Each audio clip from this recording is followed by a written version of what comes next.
Ngayong Miyerkules, Kailangan hindi tayo magkamali mamaya sa report natin. May uupo sa briefing natin. Hi guys! Paano kayo nakakita ng multo? Andito na ako.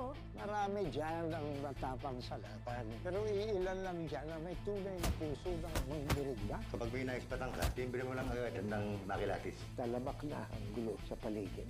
At minsan, ang mga kriminal ay kasabwat na rin ang mga taong nakaupo sa pwesto. Malaki ang mawawala sa atin kapag nagiba ang ginintuang lupa. Alam ko may kasunduan tayo ng mga pulis, pero wag lang tayong pag-iisipan na isahan tayo. Kahit pulis sila, hindi ko sila palalagpasin. Kaya nandito ang ino para tulungan linisin ang bansa natin. Kailangan natin ng isang taong buo ang loob. Magaling makipaglaban, walang takot at may integridad. Nakita namin sa iyo ang husay, lakas at galing.